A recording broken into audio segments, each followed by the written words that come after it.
नमस्ते, मैं अलका ठाकुर हूँ और आप सभी का अलका मेडिकल क्लासेस में स्वागत है। अगर मैं आपको ये बोलूँ कि पसीना अगर आपको नहीं आए तो कैसा रहेगा? आप बोलेंगे कि मुझे बहुत ज़्यादा अच्छा लगेगा, बहुत ज़्यादा आपको मज़ा आएगा क्योंकि जब पसीना आता है तो अच्छा महसूस बिल्कुल भी नहीं होता है। लेकिन अगर आपको पसीना थोड़ा भी नहीं आए या फिर बहुत कम आए, गर्मी बहुत ज़्यादा है, आपके साथ वाले को बहुत ज़्यादा पसीना आ रहा है, वो पसीना से पूरा एकदम लोट-पोट हो रखा है, तर-बतर हो रखा है, लोट-पोट नहीं तर-बतर हो रखा है और साथ में वो बहुत ज़्यादा बेचैन है, पानी पे पानी पिए जा रहा है और उसको पसीना आ रहा है। अब वो ये सोच रहा है कि आपको पसीना क्यों नहीं आ रहा है, आप भी सोच रहे हो कि आपको पसीना क्यों नहीं आ रहा है। तो अगर ऐसी कोई कंडीशन है किसी भी व्यक्ति को, तो मेडिकल टर्म में हम इसको क्या बोलते हैं? मेडिकल टर्म में हम इसको बोलते हैं एनहाइड्रोसिस। इसको याद रखना, क्या बोलते हैं? एनहाइड्रोसिस बोलते हैं। अगर आपको पसीना नहीं आता है तो क्या सिर्फ हम इसी चीज़ से हम ये अंदाज़ा लगाएंगे कि क्या उस व्यक्ति को एनहाइड्रोसिस है? नहीं, बिल्कुल भी नहीं। देखिए, बहुत ज़्यादा आपको ऐसा महसूस होगा कि चक्कर आ रहा है, आपको वीकनेस महसूस होगा, मांसपेशियों में ऐंठन महसूस होगा, जिसको अंग्रेजी में हम क्या बोलते हैं? टाइटनेस इन मसल्स। मतलब जो आपकी मांसपेशी है वो काफ़ी टाइट आपको लगेगी, या फिर कभी-कभी आपको बोलते हैं ना पैर में झुनझुनी लग जाना या फिर पैरों में अकड़न हो जाना है। गर्मी का मौसम है लेकिन ये सब चीज़ें हो रही हैं, साथ में आपको पसीना नहीं आ रहा है। पसीना आता तो कुछ और बात होता, लेकिन पसीना नहीं आ रहा है तो क्या दिक्कत हो सकता है? ऐसे कौन-कौन से रीज़न है जिसकी वजह से ऐसा होता है, या फिर कहीं आपको कोई बहुत गंभीर समस्या तो नहीं है? तो इसी के लिए हम यहाँ पे क्या पढ़ते हैं? हम यहाँ पे कॉजेज़ को पढ़ते हैं। कॉजेज़ का मतलब क्या होता है? कॉजेज़ का मतलब होता है कारण। अब आप इसको ईटियोलॉजी भी बोल सकते हैं मेडिकल टर्म में। जब भी एग्जामिनेशन हो तो आप कॉजेज़ के बदले क्या लिखिएगा? आप कॉजेज़ के बदले लिखिएगा ईटियोलॉजी।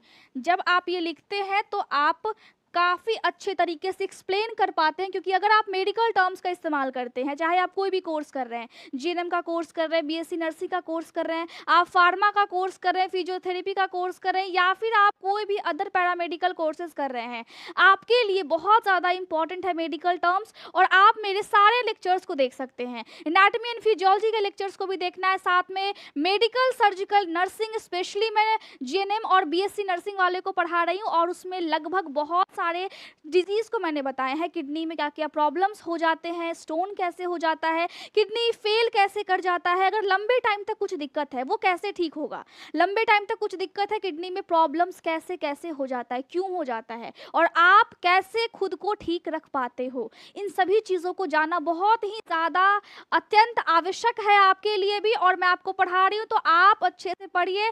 आपको क्या करना है? आपको जो भी मैं बताती हूँ आपको नोट करना है, आपको पेन लेना है, कॉपी लेना है, और साथ में पानी का बॉटल भी छोटा सा आपको रख लेना है, ताकि प्यास वास लगे तो आप ज़्यादा इधर उधर लेक्चर के टाइम में ना करें। अब यहाँ पर ध्यान से देखिए, हम क्या पढ़ रहे हैं? पसीना नहीं आ रहा है। तो जब नहीं आ रहा है तो क्या कारण हो जाता है, मतलब ईटियोलॉजी क्या क्या हो जाते हैं। अब कारण में सबसे पहले हम देखेंगे कि अगर किसी व्यक्ति को ब्रेन ट्यूमर है, भगवान करे ऐसा किसी को भी ना हो, लेकिन अगर किसी को ब्रेन ट्यूमर है तो हम सब जानते हैं कि जब ब्रेन में कुछ भी दिक्कत होता है तो क्या हो जाता है? अगर कुछ भी दिक्कत होगा ब्रेन में तो आपके बॉडी के सारे फंक्शन डिस्टर्ब होने लग जाते हैं। ब्रेन आपके सभी चीज़ों को कंट्रोल करता है, और अगर ब्रेन कंट्रोल नहीं कर पाएगा तो क्या होगा? सारी चीज़ें, सारे फंक्शन, सारे जो भी आपके बॉडी में एक्टिविटीज़ हो रहे हैं, जो कि ऑटोमेटिक भी है और ब्रेन के द्वारा कंट्रोल भी किए जा रहे हैं, वो सब क्या हो जाएंगे? वो सब डिस्टर्ब हो जाएंगे। तो जब भी ब्रेन ट्यूमर किसी भी व्यक्ति को होगा तो उसको पसीना नहीं आएगा, बिल्कुल ना के बराबर आएगा। तो उस कंडीशन में भी आप ऐसे लक्षण को देख सकते हैं उस व्यक्ति के बॉडी में, ठीक है। दूसरा है सिस्टेमिक स्क्लेरोसिस। इसमें क्या होता है कि आपकी जो मसल्स है वो टाइट होने लगते हैं, जो आपके टिश्यूज हैं वो टाइट होने लगते हैं। अगर आपके कान के ये है कार्टिलेज। अगर हम बात करें हड्डी और कार्टिलेज में क्या फ़र्क है, मैंने आपको पहले भी बताया है।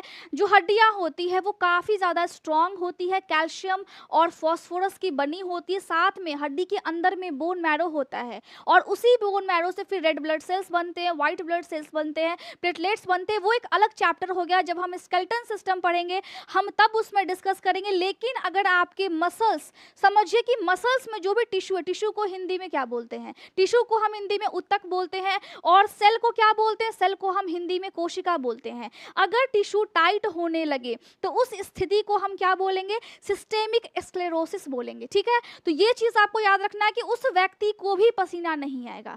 अब ये चीज हो गया, अगर आप पानी कम पीते हो तभी भी पसीना नहीं आएगा, मन में बहुत ज्यादा बेचैनी रहेगी, गर्मी लग रहा है लेकिन आपको पसीना नहीं आएगा। आपकी स्किन में अगर इरिटेशन है, स्किन में कोई इन्फेक्शन है या फिर स्किन में कोई एलर्जी है तो भी आप देखेंगे कि आपको कम पसीना आ रहा है। तो ऐसा नहीं है कि पसीना अगर नहीं आता है इसका मतलब है कि आपको बहुत ज़्यादा समस्या है।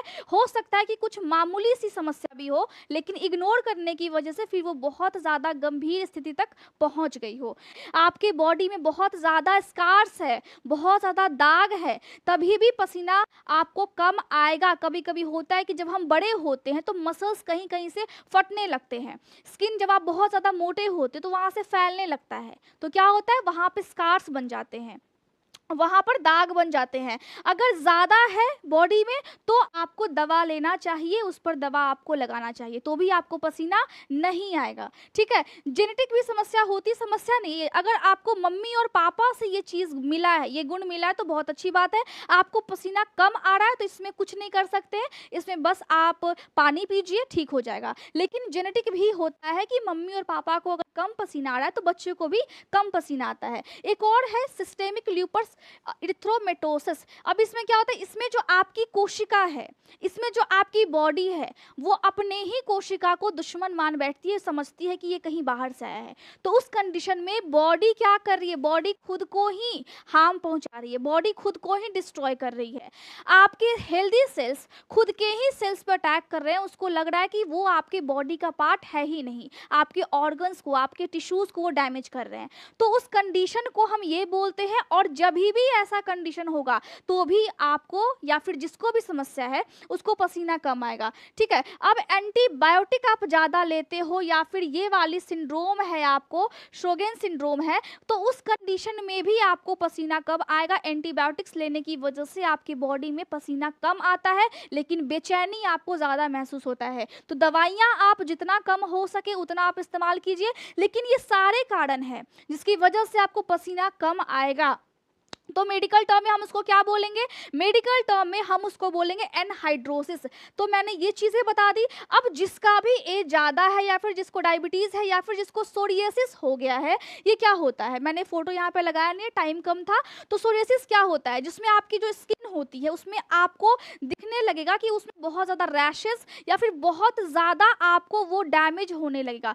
सोरियासिस में अगर आप गूगल पे सर्च करेंगे तो पूरे स्किन पे आपको घाव टाइप का हो जाता है और इसका जो ट्रीटमेंट है वो लंबा चलता है। अगर किसी को भी ये समस्या है तो दवाइयाँ आपको काफ़ी लॉन्ग टर्म तक खाना पड़ेगा। इसीलिए मैंने क्या बोला है कि अगर आपका एज ज़्यादा है या फिर डायबिटीज़ की समस्या है या फिर सोरियासिस है तो इसमें चांसेस है कि आपको पसीना बहुत कम आए, तो घबराने की कोई बात नहीं है, ये इसकी वजह से सिम्टम्स आ रहे हैं। तो ये चीज़ आप समझ गए। अब जब भी पसीना कम आएगा तो क्या क्या कॉम्प्लिकेशंस हो सकते हैं, क्या क्या दिक्कतें हो सकती है। सबसे पहला दिक्कत है कि आपको इन्फेक्शन होने के चांसेस रहेंगे, साथ में आपके स्किन में इन्फ्लामेशन का मतलब क्या होता है, इन्फ्लामेशन का मतलब होता है सूजन हो जाएगा, साथ में रेडनेस होने के चांसेस भी होते हैं। अगर ऐसी कोई कंडीशन है तो हमें क्या करना चाहिए, हमें सूरज की किरणों के आसपास नहीं रहना चाहिए, मतलब धूप में आप ज़्यादा निकलने से बचें। ऐसे तो आप निकलने से बच नहीं सकते हैं लेकिन आप ज़्यादा निकलने से बचें, डायरेक्टली आप सनलाइट में ना बैठे क्योंकि उस समय आपके बॉडी के अंदर बहुत ही ज़्यादा टेम्परेचर हाई हो जाएगा जिसकी वजह से स्ट्रोक लग सकता है, जिसको हम बोलते हैं हीट स्ट्रोक। अब इसमें क्या होता है कि पेशेंट का बॉडी काफ़ी ज़्यादा गर्म हो जाता है और पेशेंट बेहोश हो सकता है। पेशेंट को ठंडे बर्फ़ के पूरे सिल्ले पर रख करके फिर उसको ठंडा करते हैं उसकी बॉडी को। जब तक उसका टेम्परेचर नॉर्मल नहीं होता है तब तक हम ये नहीं सोच पाते कि पेशेंट बचेगा या फिर नहीं बचेगा, पेशेंट की जान भी जा सकती है। इसीलिए ये आपको प्रिकॉशन, मतलब आपको ये चीज़ें सावधानी बरतनी चाहिए। ठीक, आपको धूप में नहीं निकलना है और आपको कोई भी ड्रेस पहनना है तो वो हल्का सा, गर्मी का मौसम है तो हल्का सा आपको कॉटन पहनना है, एकदम आप पूरा रेक्सिन का कपड़ा पहन के बाहर नहीं निकल सकते हो, एकदम नायलॉन का कपड़ा पहन के आप बाहर नहीं निकल सकते हैं। तो ये चीज़ें आपको दिमाग में रखनी है। अगर हम एक चीज़ सोचें कि अगर अच्छा हाँ किसी व्यक्ति को पसीना बहुत कम आ रहा है तो हम क्या करेंगे, टेस्ट कौन कौन से करेंगे ताकि हम कंफर्म कर पाए कि आखिर व्यक्ति को ये वाली समस्या है। तो टेस्ट में हम सबसे पहले ब्रेन स्पाइनल कॉर्ड की MRI करेंगे। अब MRI का फुल फॉर्म मैंने आपको बताया था क्या होता है। MRI का फुल फॉर्म होता है मैग्नेटिक रेजोनेंस इमेजिंग टेस्ट। अब इसमें क्या होता है, इसमें जब आप ब्रेन की करेंगे तो ब्रेन के सारे स्ट्रक्चर्स को आप सही से पढ़ रहे हो, स्पाइनल कॉर्ड की जब आप कर रहे हो तो वहाँ पे नर्व्स है, वहाँ पे स्पाइनल कॉर्ड जो भी है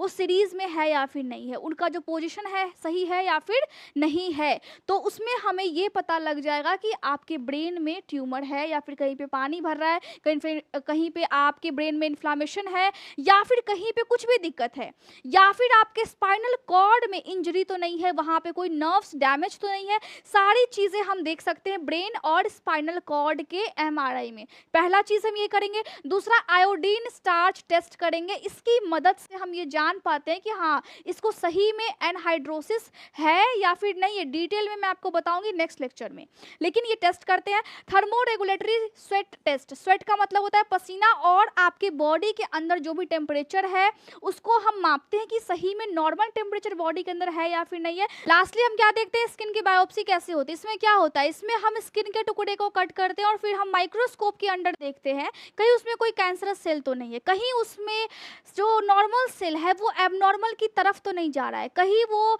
जो अच्छा आपका हेल्दी टिश्यू है वो डिस्ट्रॉय तो नहीं हो रहा है, उसमें कुछ इन्फ्लामेशन या फिर इन्फेक्शन तो पैदा नहीं हो रही है, इचिंग तो नहीं हो रहा है आपको स्किन के ऊपर से, या फिर स्किन में कोई एलर्जी तो नहीं है किसी चीज़ की वजह से। तो सारी चीज़ों को जब हम चेक करते हैं उसी को हम बोलते हैं स्किन बायोप्सी। तो जब माइक्रोस्कोप के अंडर में जब आप ये चीज़ों को चेक करते हैं तो आपको समझ में आ जाता है कि स्किन आपकी नॉर्मल है या फिर एबनॉर्मल है। तो सारी चीज़ों को हम टेस्ट करते हैं और फिर हम ट्रीटमेंट कैसे करेंगे, जब हम कॉजेज़ को पकड़ेंगे तभी हम ट्रीटमेंट करते हैं। और एक बात का आपको ध्यान रखना चाहिए कि जब भी आपको कारण ना पता हो तब तक किसी को भी आपको मेडिसिन नहीं देना है।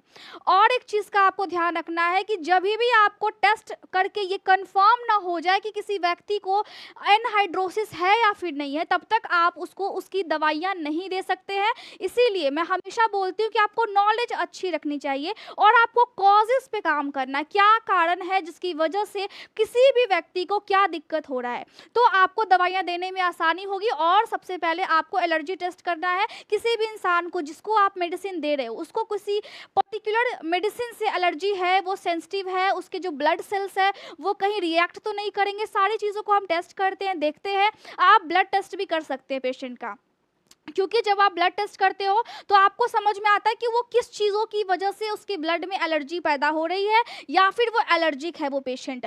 सारी चीज़ों को टेस्ट करने के बाद ही जाकर के ये कंफर्म होता है कि किसी भी इंसान को वो पर्टिकुलर डिजीज़ है। तो मैं उम्मीद करती हूँ कि आपको अच्छे से समझ में आ गया होगा, और आपको कोई भी डाउट होता है तो Alka medical classes Telegram group पर जाइए और जाकर के वहाँ पर आप अपने कोई भी डाउट को पूछ सकते हैं।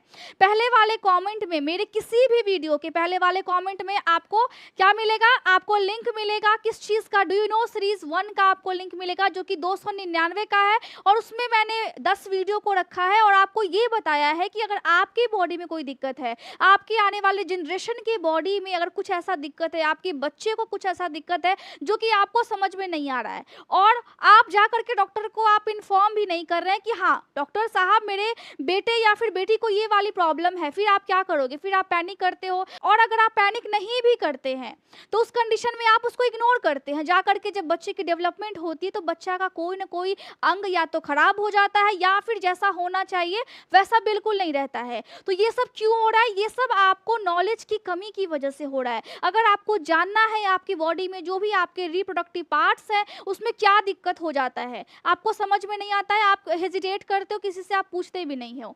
डॉक्टर के पास इतना टाइम नहीं है कि जब आप जाओ तो जा करके आपको वो बैठा करके एक्सप्लेन करे पूरी तरह से, तो आपको यहाँ पर लैक कर जाता है नॉलेज, और जिसकी वजह से आपकी बॉडी में दिक्कतें होती है, आपके बॉडी में भी और आपके आने वाले जनरेशन जो भी आपके बच्चे होंगे या फिर उनके बच्चे होंगे। नॉलेज नहीं है तो फिर बॉडी में प्रॉब्लम होती है और वो प्रॉब्लम ठीक हो सकता है, लेकिन देर करने की वजह से शायद वो प्रॉब्लम फिर ठीक नहीं हो पाता है।